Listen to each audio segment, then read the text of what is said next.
dalam dua cara pandang. Yang pertama berdasarkan atas eh, apa khasiatnya, manfaatnya, hormon seks dan seterusnya. Yang kedua didasarkan atas strukturnya. Nah, makanya flavonoid juga dibedakan. Yang pertama berdasarkan atas strukturnya. Yang kedua ada juga yang membagi tidak berdasarkan atas struktur, tapi atas bentuk dari senyawa flavonoid itu sendiri. Berdasarkan atas strukturnya, kalau kita lihat steroid adalah stropetano hidrofenantren, maka flavonoid juga memiliki inti C6, CA6, yaitu 2 inti benzene dan 1 rantai linear propana, 3 atopnya. Ya, jadi beda dengan alkaloida, tidak punya inti dasar karena rumus strukturnya itu sekali banyak macamnya sehingga kita tidak tahu. Makanya mereka pembagiannya itu sulit. Nah, kembali ke flavonoid. Flavonoid berdasarkan atas letak cincin bensen pada rantai propana, maka kita bisa golongkan ke dalam 3 golongan besar. Yang pertama, apabila cincin itu terikat masing-masing pada ujung propana, ya, maka itu adalah golongan flavonoid. Jadi 2 ujung propana ada di situ terikat satu cincin bensen. Itu adalah propana. Yang kedua, salah satu dari cincin bensen terikat pada ujung. Nah, itu namanya isopropana. Ya. Jadi yang satu di ujung, yang lainnya bukan di ujung. Ya, dia ada di atom C nomor 2. Karena kata iso itu adalah nomor 2 atau di tengah. Iso dalam kimia di kedua atau di tengah. Jadi iso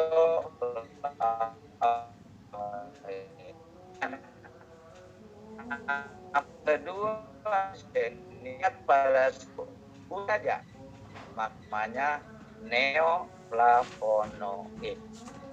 Ya, jadi kita lihat flavonoid. Flavonoid itu bensennya terikat masing-masing pada ujung satu dan ujung yang lain. Misalnya flavon ini, quercetin pada ujung ini dan bensen yang lain pada ujung yang lain. Ranjin pada bensen ini pada ujung ini, bensen ini pada ujung ini. Jadi masing-masing ujung ada bensennya. Isoflavonoid satu di ujung, ya, ini bensen ini di ujung, lainnya bukan di ujung tapi di tengah, 1, 2, ya. Kemudian ini di ujung, ini bukan di tengah, ini di ujung, ini di tengah. Itu isoflavonoid. Kalau neoflavonoid itu dua-duanya di satu ujung. Jadi di ujung ini ada ini dan ada bensen ini. Di ujung ini ada bensen ini, ada bensen ini. Ya, di ujung ini ada bensen ini dan ada bensen ini. Jadi terikat terkumpul pada ujung. Nah, itu contoh-contoh dalbergin. Kalau dalbergin saudara sudah belajar kultur jaringan, pasti ingat. Karena dalbergin merupakan salah satu faktor pertumbuhan. Seperti disebut tadi, itu salah satu untuk mengatur pertumbuhan. Baik, kita lanjut. Struktur dan cara penomoran daripada flavonoid. Jadi ini tidak boleh juga berubah-ubah. Sama dengan steroid, sudah jelas bagaimana. Kalau di sini nomor satunya dimulai dari atom O kalau, saya ulangi, ini dari nomor atom O kalau terbentuk cincin ketiga, ya. Jadi kalau 3 cincinnya itu cara penomorannya begini. Kalau tidak, lain lagi. Justru yang aksen ini kita mulai di sini nomor satunya dan berputar. Ini yang aksen. Ya, nanti ada contohnya di sini. Ya, ini contoh isoflavon yang lain, ya, yaitu genestin dan seterusnya. Jadi atom cincin ini terikat pada atom C nomor 2. Jadi 1, 2. Ini cincinnya pada ujung ini. Ya. Kemudian yang lain pelapan 3 or. Nah, itu adalah contoh dan beberapa cara pembagian flavonoid. Nah, Markham juga membagi flavonoid itu berdasarkan berbagai cara pandang. Ya, yang pertama Markham itu membagi flavonoid didasarkan atas adanya gula yang terikat pada flavonoid itu. Nah, gula yang terikat pada flavonoid itu dimediasi atau diantarai oleh atom O. Maka namanya flavonoid O-glikosida. Ya, contohnya ini. Nah, ini flavonoidnya, ini atom O-nya, ini gulanya. R3 itu ya adalah gula, ya. Jadi sini ada gulanya. Contoh yang kedua adalah ini. Jadi ini flavonoidnya, ini gulanya, yang mengantarai. Ya. Ini gulanya, ini flavonoidnya, ada O-nya, seterusnya. Ya. Baik, kita lanjutkan. Yang kedua adalah flavonoid glikosida, yaitu apabila atom C yang mengantarai gula dengan flavonoidnya. Ya. Jadi contohnya di sini adalah ini. Ini flavonoidnya, ada gulanya, glukosa, dan diantarai oleh atom C. Yang ketiga, flavonoid sulfat, di mana ada sulfat yang terikat pada inti flavonoidnya. Jadi ini adalah sulfat. Ya. Yang keempat adalah diflavonoid. Jadi ada dua flavonoid yang bergabung, di mana penggabungannya itu terserah di mana nanti, macam-macam. Kita lihat contoh yang pertama. Jadi ini adalah satu flavonoid, ini adalah flavonoid. Tergabungnya flavonoid ini dengan ini itu melalui cincin B, dan ini cincin B. Jadi B dengan B ada O. Jadi mungkin di sini ada OH, di sini ada OH. Keluar air, berikatanlah kedua flavonoid itu. Nah, jadi ini adalah cincin B, cincin B. Kalau ini adalah cincin B dan cincin A. Ya, jadi ini B, ini A. Ini adalah cincin B, ini cincin A. Jadi keterkaitannya itu adalah sembarang, ya. Mau AA, mau BA, mau AB dan seterusnya, atau BB, mana saja yang itu, ya. Yang kelima, glikon flavonoid optik. Jadi dia itu memiliki gugus atom C asimetris. Atom C asimetris itu adalah atom C yang apabila dipotong, ya, di atas tidak sama di bawah, atau kalau dibelah kanan tidak sama dengan yang kiri.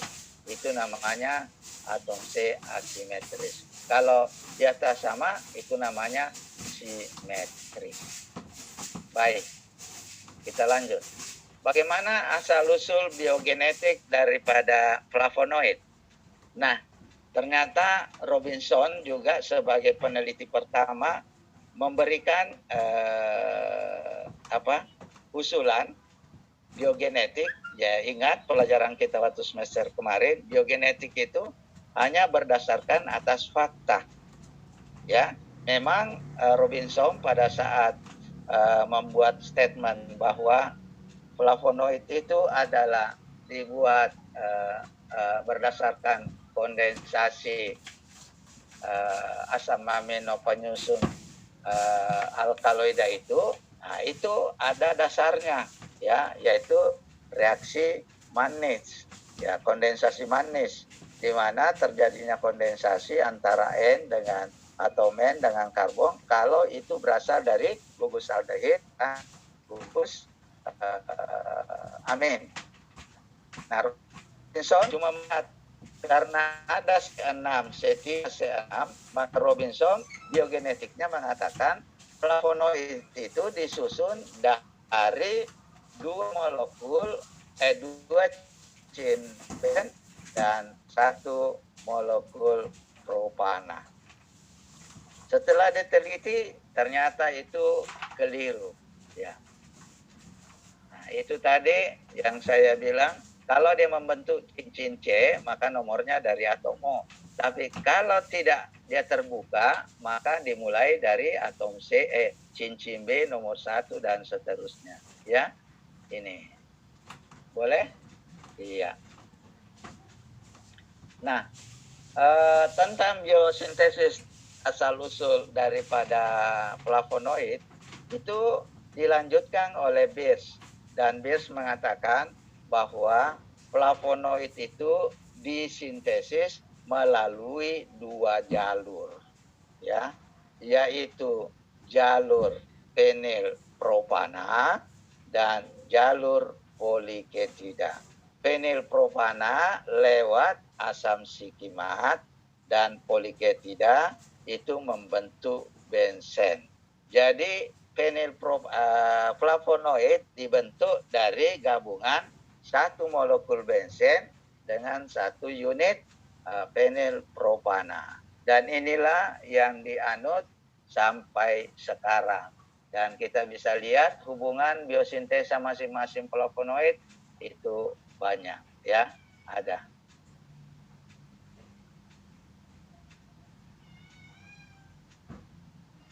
Baik, lanjut. Kita ada lihat sekarang fungsi flavonoid pada tumbuhan. Yang pertama itu adalah sebagai faktor penyerbukan. Ya. Fungsi ini adalah tidak langsung. Kenapa? Karena sebetulnya flavonoid tidak punya akses untuk membuat terjadinya sebagai proses penyerbukan. Tetapi karena flavonoid, proses penyerbukan itu terbentuk. Maksudnya adalah flavonoid itu memberi warna yang cerah pada kelopak-kelopak bunga, warna merah, warna biru, ungu, dan sebagainya.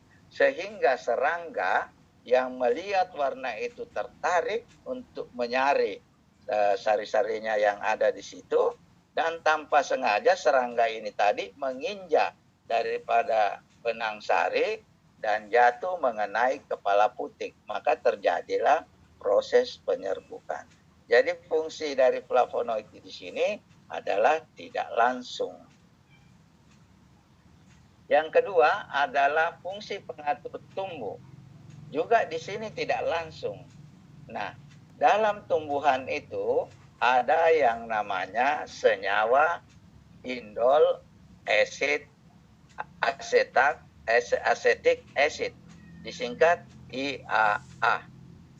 Ini merangsang pertumbuhan atau mengatur pertumbuhan dari suatu tumbuhan. Nah, ini IAA diurai oleh suatu enzim yang namanya indol acetic acid oksidase. Nah, kalau lebih banyak aktivitas IAA oksidase dibanding IAA, maka tanaman itu menjadi kerdil. Ya. Tidak boleh juga IAA oksidase ini hilang sama sekali. Karena kalau tidak ada, suatu tumbuhan jadi tidak normal. Tumbuh terus besar. Ya, jadi Ini adalah kontrol. Nah, ternyata IAA oksidase ini itu diurai atau dihambat pembentukannya oleh suatu senyawa flavonoid yang namanya quercetin. Jadi kalau IAA oksidase dihambat atau diurai, maka yang banyak bekerja adalah IAA. Sehingga demikian tanaman tumbuhan menjadi bertumbuh. Yang ketiga, fungsi feeding deterrent dan feeding stimulan. Jadi flavonoid itu berfungsi sebagai penghilang nafsu makan dan juga ada yang merangsang nafsu makan. Ya. Contohnya feeding deterrent. Kita lihat pada buah-buah yang kecil masih muda, tidak ada yang senang mengambil. Ya, ada yang 1-2 buah yang lain. Ya. Kenapa? Karena banyak mengandung tanin yang rasanya sepat, tidak enak. Jadi orang tidak makan. Nah, karena itu di sini flavonoid tanin ini salah satu dari senyawa fenol yang juga dirubah menjadi flavonoid. Nah, karena adanya tanin ini menyelamatkan tumbuhan itu untuk dapat menjadikan buahnya menjadi masak dan bijinya dapat untuk tumbuh menjadi tanaman yang baru. Karena kalau masih muda, lembaga daripada biji itu tidak punya kemampuan tumbuh. Jadi dia itu menyelamatkan sebetulnya. Yang lain sebagai feeding stimulan. Feeding stimulan itu dia itu merangsang nafsu makan. Contohnya misalnya buah warna kuning, buah mangga kuning, kita mengatakan wah ini enak masak. Warna kuningnya itu dari flavonoid. Ya. Ada juga senyawa dia dalam morin, itu golongan dan isoquercetin ini dalam daun morus atau daun murbei. Ini ternyata merangsang nafsu makan bagi ulat sutra. Sehingga kalau dia dapat daun sutra, dia tidak akan pernah berhenti makan. Makan terus sampai dia jadi berkepompong. Ya. Tapi seandainya coba yang terutama yang melihara ulat sutra di Sopeng atau di Sengkang itu, ganti itu daun murbei dengan daun jambu misalnya. Maka ulat sutranya tidak mau makan. Pertanyaannya, why? Tidak ada isoquercetinnya. Yang ada pada jambu quercetin saja. Itu tidak menambah nafsu makannya Bombyx mori ini. Ya. Selanjutnya adalah zat alelofat. Zat alelofat itu adalah zat yang digunakan untuk berkomunikasi sesama tumbuhan. Jadi kalau saudara perhatikan pada tumbuhan yang besar, biasanya di bawahnya itu jarang tumbuh tanaman atau tumbuhan yang lain, paling rumput-rumputan. Ya, kenapa? Karena tanaman itu ternyata memberi isyarat kepada tanaman lain yang kau tumbuh di situ, bos. Ini area saya. Kalau mau kau tumbuh jauh-jauh kau di sana. Nah, begitu kurang lebih ceritanya. Ya, caranya adalah membentuk suatu senyawa flavonoid yang larut dalam air. Flavonoid larut dalam air ya. Dikirim ke daun, kemudian daunnya digugurkan, membusuk, ya. Datang kita siram atau datang hujan, larut itu flavonoid mengendap di sekitar area pohon itu. Maka tanaman tidak bisa tumbuh di situ karena adanya senyawa flavonoid tadi. Jadi sebagai zat alelopati. Selanjutnya adalah sebagai tabir surya. Ya.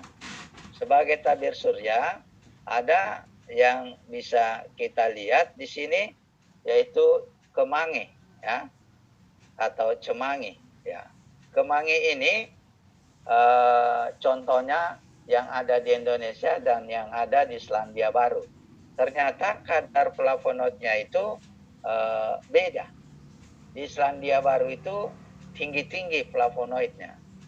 Ya, setelah diadakan penelitian, maka diketahui bahwa flavonoid yang tinggi di Selandia Baru itu dibentuk tujuannya adalah untuk mencegah halo, kalau nanti tiba habis waktunya masuk kembali di ID dan password yang sama ya, Iya, Pak. Ya. Baik, Pak. Ya. Jadi ternyata dari hasil penelitian dilihat bahwa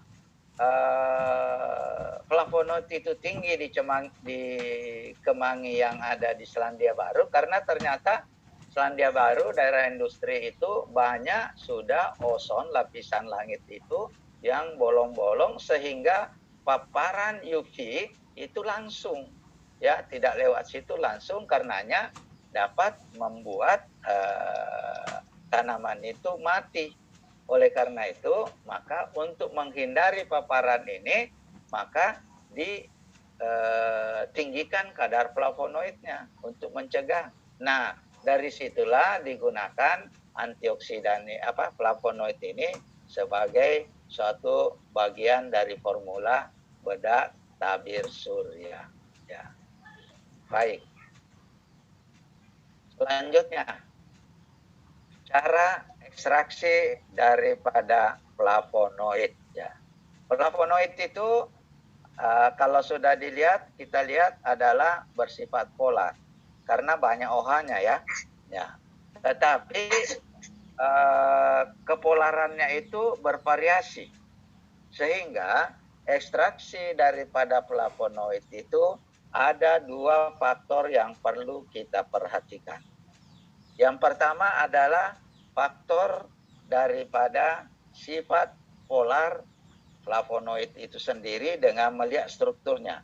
Kalau banyak OH-nya, rantainya tertutup, berarti itu dia polar. Kalau rantai terbuka, kurang OH, agak non-polar. Agak non-polar ya. Ya, menuju ke polar maksud saya. Menuju ke non-polar.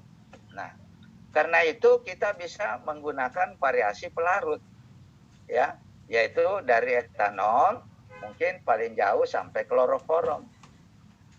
Nah, ada juga kadangkala kita mengekstraksi flavonoid itu dengan suatu pelarut yang sangat non-polar, misalnya heksan. Pertanyaannya adalah hasil penelitian mengatakan ternyata IC50-nya non-polar itu tinggi sekali. Ya, jawabannya ada dua. Kan antioksidan itu bukan saja senyawa flavonoid, bisa saja senyawa lain. Ya. Yang kedua, mungkin juga ini faktor kedua. Mungkin juga flavonoidnya itu terletak atau terdapat dalam suatu posisi dalam sel dari bagian sel yang bersifat non-polar. Contohnya misalnya, flavonoid yang ada di vakuola, ya, rongga sel. Saudara cukup rendam dengan atau seduh dengan air hangat, air panas, itu sudah terekstraksi flavonoidnya. Tapi coba kalau flavonoid itu ada di plastidanya. Plastida itu sifatnya non-polar. Makanya kita harus ekstraksi dulu bagian di situ. Nanti ekstrak non-polarnya itu baru kita fraksinasi menjadi polar dan non-polar. Untuk ini, ya, oke.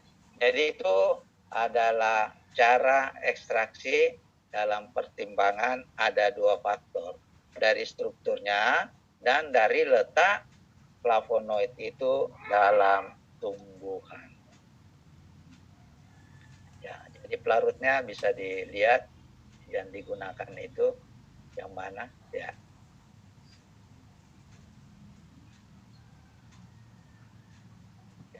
Pemisahannya isolasi, ya isolasinya itu kita bisa lakukan mulai dari kromatografi kertas sampai kolom. Ya, kertas ya itu KLT atau kolom. Jadi kalau mau sedikit saja dibutuhkan, ya cukup kertas atau KLT saja. Kalau sedikit banyak, ya harus preparatif. Kalau lebih banyak lagi harus kolom. Ya, tapi kalau saya anjurkan supaya flavonoidnya itu baik banyak, maka pakai kolom.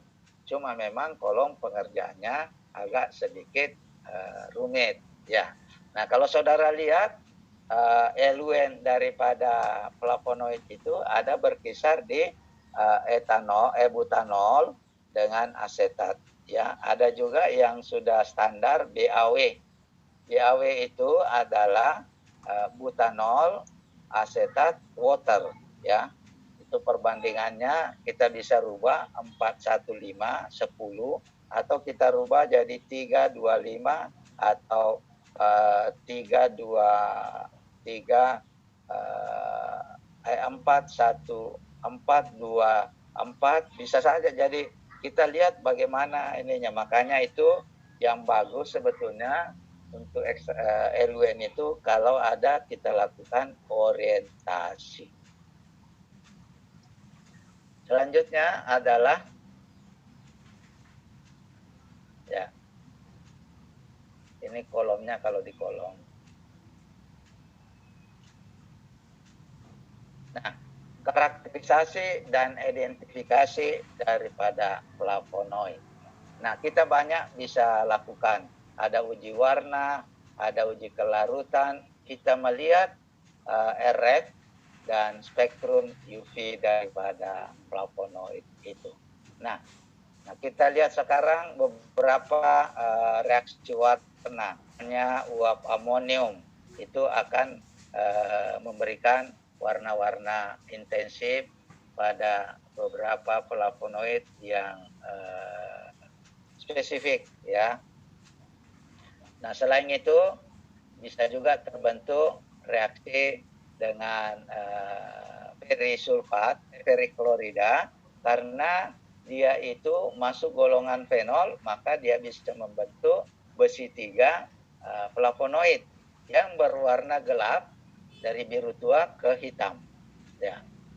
Yang lain itu adalah kompleks, misalnya dengan boraks. Ya, itu adalah warna-warna yang lain. Namun dari reaksi warna itu banyak yang saya mau jelaskan, itu suatu pereaksi yang kita kenal dengan nama pereaksi geser aluminium klorida. Kenapa disebut reaksi geser aluminium klorida? Karena aluminium klorida ini bisa membentuk suatu kompleks dengan flavonoid yang memberi warna lebih intensif atau lebih tua, sehingga terjadi suatu pergeseran warna yang dari kuning ke kuning tua, sehingga dia akan lebih ke kanan warnanya. Yang kalau tadinya puncaknya ada di 290 naik jadi 300 dan seterusnya. Nah, tapi tidak semua aluminium klorida ini bisa bentuk kompleks dengan flavonoid ya. Dia ada hanya bereaksi saja, tidak membentuk kompleks. Nah, itu yang bereaksi saja kita lihat strukturnya saja, panjang gelombang yang terjadi, puncak yang terjadi. Nah, yang saya maksud syarat itu adalah yang bisa membentuk kompleks adalah apabila flavonoid itu memiliki gugus hidroksil yang berkedudukan orto. Contohnya ini ya. Ini dengan ini namanya orto kedudukannya. Ini bisa membentuk kompleks menjadi ini. Nah, ini warnanya jauh lebih tua dibanding hanya dengan ini. Ya, sehingga dia akan bergeser ke kanan. Yang kedua, kompleks juga bisa terbentuk apabila gugus hidroksil ini ada dekat dengan gugus karbonil ini. ini membentuk kompleks ini, atau dia di sini. Tapi kalau dia di sini tidak ya. Jadi itu yang berdekatan. Dia di sini membentuk kompleks juga. Nah, ini kompleksnya ya. Ini kompleksnya. Persoalannya adalah bagaimana membedakan OH